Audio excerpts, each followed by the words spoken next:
आज की डेट में अगर कोई ये समझना चाहे कि अगर उसको वॉइसिंग इंडस्ट्री में ही जाना है, डबिंग में ही जाना है, तो यहाँ पे अपॉर्चुनिटीज़ कितनी हैं?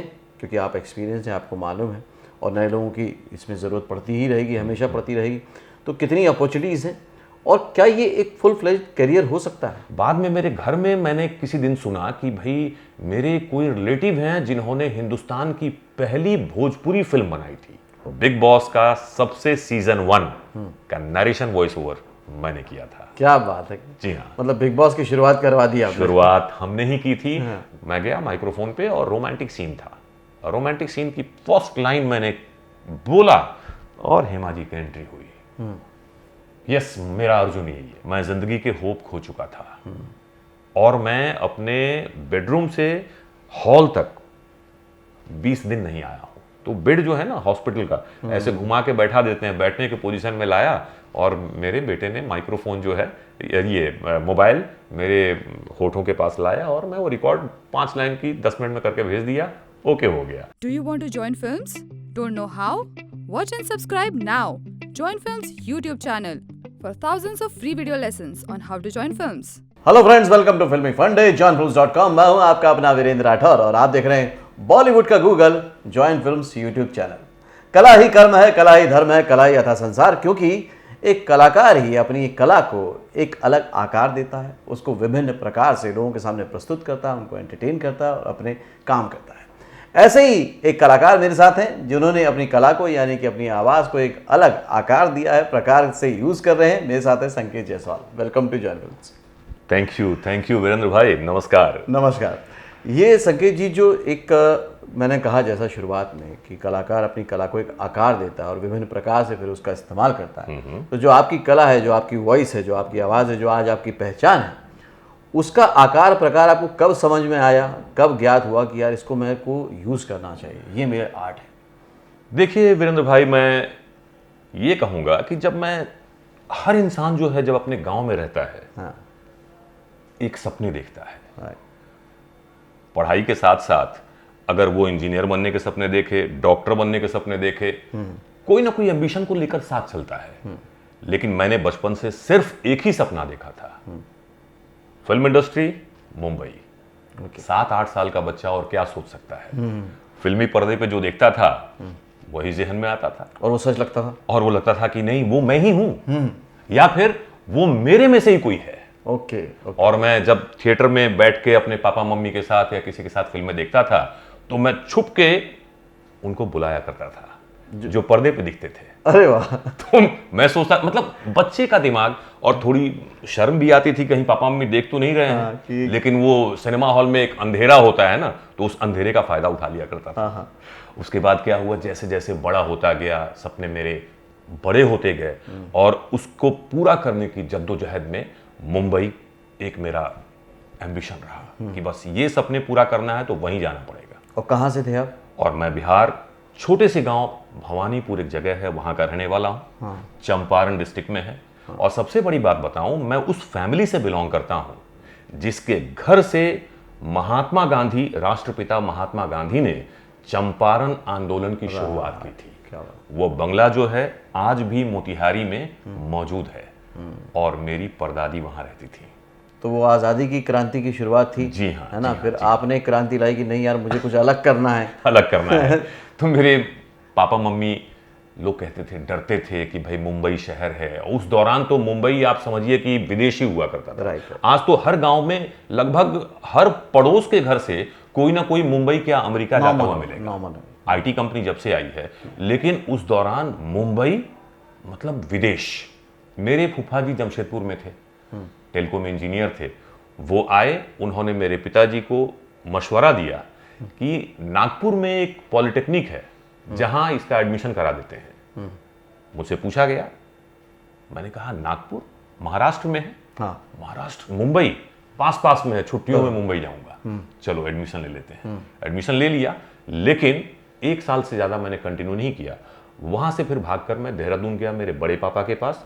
मेरे बड़े पापा ने, जिनका नाम है मिस्टर एस एन शाह, उन्होंने, वो माइनिंग इंजीनियर है वहां पे, उन्होंने कहा देखो जो भी करना है ठान लो और पूरा करो। अगर चोर बनना है तो 1 नंबर का चोर बनो, ताकि लोग तुम्हें जानने लगे, जो भी करना है एकदम टॉप करना है। वो मुझे लेकर गए NSD, national school of drama. वो फैमिली में एक वो है कि बाकी सब लोग तो गांव में रहते हैं, लेकिन वो देहरादून में थे, तो वो इनकरेज करते थे, प्रोत्साहित करते थे हमें। और वो एनएसडी लेकर गए। एनएसडी में वहाँ कुछ एनएसडी के आर्टिस्ट आज फिल्म इंडस्ट्री में काफ़ी कामयाब हैं। उन्होंने मुझे कहा कि देखो, फिल्म इंडस्ट्री में अगर जाना है तो एनएसडी के जरिए जाओ, लेकिन उसके लिए तुम्हें 12th करना पड़ेगा। एक्टिंग में एडमिशन लेने के लिए जो एलिजिबिलिटी बेस था वो 12th पास होना चाहिए। मैं फिर वापस गांव गया, 12th करना पड़ेगा। वहां से 12th किया। 12th करने के बाद मेरे जो सपने इतना ज्यादा वो हो गए कि मैं फिर वो एनएसडी कौन जाता है, सीधा मुंबई आ। बाद में मेरे घर में मैंने किसी दिन सुना कि भाई मेरे कोई रिलेटिव हैं जिन्होंने हिंदुस्तान की पहली भोजपुरी फिल्म बनाई थी, गंगा मैया तुहे पियरी चढ़ाई वो। तो मेरे कान खड़े हो गए, मैं वो सुनने लगा और मैं बोला कि इनका पता किया जाए, ये तो फिल्म ही है। हाँ, ये तो मेरे काम का है। या फिर मैं किसी रिलेटिव के यहाँ जाता था तो मैं, किसी ने कभी चर्चा कर दिया कि इनका कोई रिलेटिव मुंबई में रहता है, तो मैं डायरी पलट के उसका एड्रेस ढूंढता था। मतलब इतना बेचैन था। और मुंबई और अपने मकसद को हासिल करने के लिए बस जाना है, क्योंकि यहाँ कुछ नहीं होने वाला है। तो पहले आप एक्टिंग की तरफ जा रहे थे या ये क्लियर हो गया था कि वॉइसिंग करना? हाँ, नहीं, पहले एक्टिंग की तरफ ही जा रहा था, क्योंकि वॉइसिंग की फील्ड मुझे पता बिल्कुल नहीं थी। तो मैं कभी भी किसी से बात करता था, यहाँ तक कि वीरेंद्र भाई, जब मैं गांव में भी बात करता था तो जो मेरे गांव के लोग थे वो कहते थे कि भाई कुछ डिफरेंट सुनने को मिल रहा है, फिर से बोलो, क्या बोला?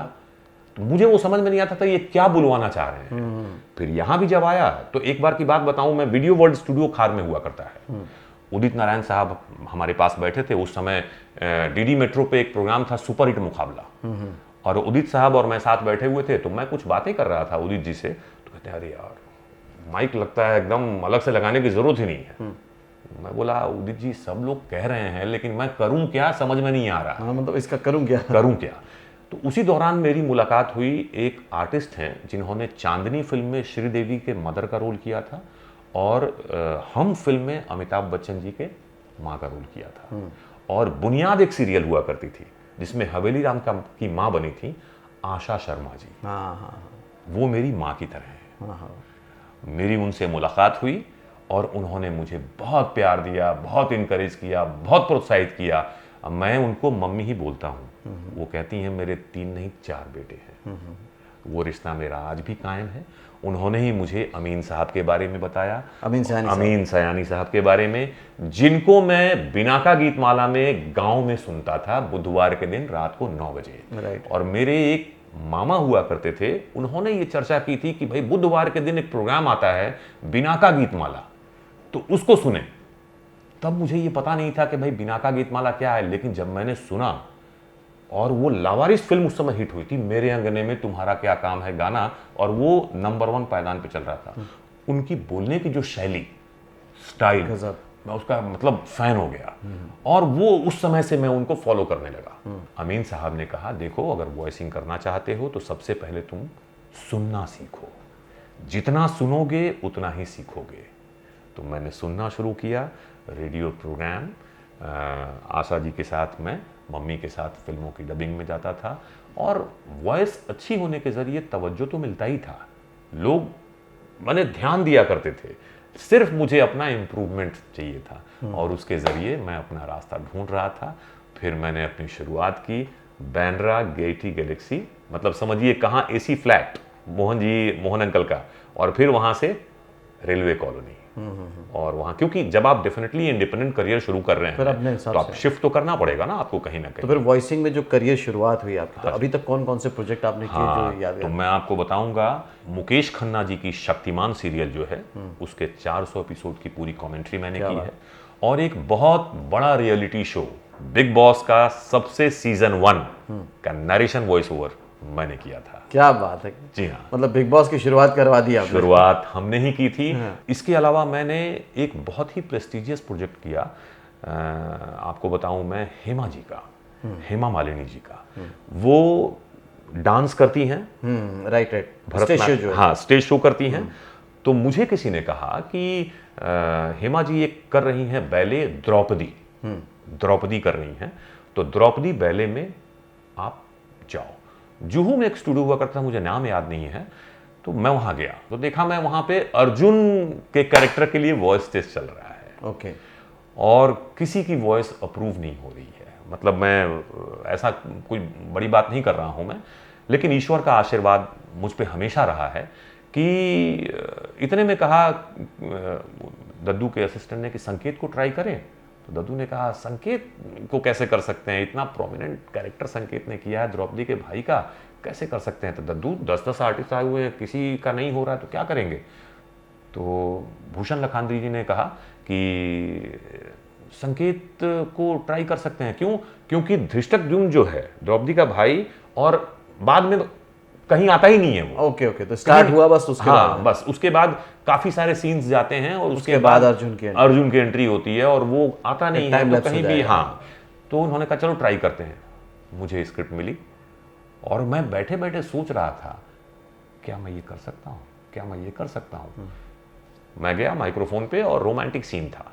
रोमांटिक सीन की फर्स्ट लाइन मैंने बोला और हेमा जी की एंट्री हुई। यस, मेरा अर्जुन यही है। ओहो, क्या बात। यही आवाज चाहिए। तब तक उनको ये पता नहीं कि संकेत मैं ही हूं जिसने वो किया, द्रौपदी बोला। तो मैं तो आया, उसके बाद बैठ गया मैं और उन्होंने कहा भाई अर्जुन अप्रूव। एक और मैं आपको बताऊं कि मैं बिग बॉस करके आके मैं घर पे आराम से सोया हुआ था। उसके बाद क्या हुआ, अचानक मुझे फ़ोन आया और मुझे कहा गया कि आप आदर्श नगर स्टूडियो में आइए, दद्दू बुला रहे हैं आपको। मैंने कहा कि मैं अभी सो रहा हूँ, थोड़ा सा शाम को आऊँ। बोला नहीं दद्दू ने बुलाया है, अभी आओ। मैंने कहा फिर दद्दू का आदेश है तो मुझे आना ही पड़ेगा। मैं तुरंत तैयार हुआ और चला गया। शिव तांडव गाने के लिए एक सिंगर आए थे, वो मेरे आने से 2 घंटे पहले से ऑलरेडी वो ट्राई कर रहे थे गाने की, और मेरे आने के बाद फिर उनका नंबर वापस आया कि भाई अब चलो फिर से गाते हैं। तो वो इतनी बार रिटेक किए कि दद्दू भी थोड़ा सा लगे कि कब तक, कितना टाइम लगेगा। दद्दू ने कहा संकेत एक काम करो, ये जो तुमने लाइन बोली है ना, ये रावण बोलता है। तो मतलब रावण की ही अपने लंका की तारीफ करता है कि भाई सोने की लंका है ये। तो तुम एक काम करो, इसको जो शिव तांडव है इसको पोएट्री टाइप में बोल दो। ओके। ताकि मुझे एक ही वॉइस मिल जाएगी। तो मैं बोला दद्दू चलिए ठीक है। मैं गया, एक और माइक्रोफोन लग गया और मैं सेकंड माइक पे खड़ा हो गया। उसके बाद उन्होंने कहा कि ये सिंगर गाएगा, उसी लाइन को आप पोएट्री में खाली बोल दो। तो वो इतनी बार रिटेक हो गया था कि वो मेरे दिमाग में सुर लग गया। और जब उसने गाया और फिर मुझे पोएट्री टाइप में मतलब बोलना है, तो मैंने उसको सुर में गाया। तो दद्दू हंसने लगे, क्या कर रहे हो संकेत, अरे ये क्या है। तो मैंने कहा दद्दू सॉरी, मुझे तो बोलना था ना, मुझे गाना नहीं है। वो इतनी बार रिटेक हुआ ना, वो दिमाग में सुर बैठ गया। तो ना नहीं, लेकिन मुझे यही चाहिए, इसी के लिए तो हम 2 घंटे पहले से लगे हुए हैं, यही चाहिए मुझे। तो मैंने फिर उसको गाया और जटाटवी गलज्जल प्रवाह पावित स्थले गले वलभ्य लंबितां भुजंग तुंग मालिका। ये सब चीजें जो है ना, आप सोच के कुछ और गए हैं, हम गए थे कमेंट्री करने के लिए, लेकिन वहां ये भी मिल गया। तो ये सब चीजें है ना, ऊपर वाला डिसाइड करता है।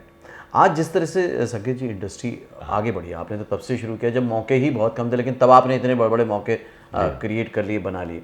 आज जब इंडस्ट्री चारों तरफ से ओपन हो गई, ओटीटी के बाद डबिंग के लिए, वॉइसिंग के लिए बहुत ज़्यादा एवेन्यूज खुल गए। बिल्कुल। आर्टिस्ट के पास काम इतना हो गया कि काम अब घर तक आ गया है, जो घर से काम जाता था। तो घर, इस पूरी अपॉर्चुनिटी के लिए आप कितना देखते हैं, आर्टिस्ट के लिए कितने मौके बन गए? देखिए, मैं सिर्फ ये कहना चाहता हूं वीरेंद्र भाई कि अगर आपको कोई फोन करता है तो एक उम्मीद के साथ फोन करता है कि आप उसका काम करके देंगे, समझे। मैं वैसा कलाकार हूं, मैं 24 घंटे काम करता था और आज भी 24 घंटे काम करना चाहता हूं। ये कोरोना के दौर में मैं आपको बताऊंगा कि बहुत सारे लोगों के साथ बहुत सारी तकलीफें हुई। मैं भी एक तकलीफ से गुजर रहा था। मैं आज तक कभी अपने जीवन में आधे घंटे भी हॉस्पिटल में एडमिट नहीं रहा, लेकिन कोरोना के दौर में मुझे 4 दिन मैं और मेरा बेटा दोनों हॉस्पिटल में थे। मैं जिंदगी के होप खो चुका था और मैं अपने बेडरूम से हॉल तक 20 दिन नहीं आया हूं। मेरे पास एक रिकॉर्डिंग आई और बॉम्बे में 17 मई को तूफान था, आप याद कर सकते बिल्कुल, हैं, बिल्कुल, बहुत सारी गाड़ियां टूट गई थी 2021 में। 5 घंटे बाद मैं एनेस्थीसिया से होश में आ रहा था। होश में आ रहा था, आंखें खुल रही थी, बंद हो रही थी मेरी। तो मेरा बेटा कहता है कि डैड, एक रिकॉर्डिंग आई है, लेकिन आज तो सर्जरी हुई है, तो आप कर नहीं पाएंगे, तो मना कर देता हूँ मैं। मैंने कहा, इशारा किया हाथ से कि ठहर जाओ। तो मैंने कहा, सर एक रिक्वेस्ट है मेरी, आप जा रहे हैं, मेरी एक रिकॉर्डिंग आई है। तो बोला, करो ना, करो।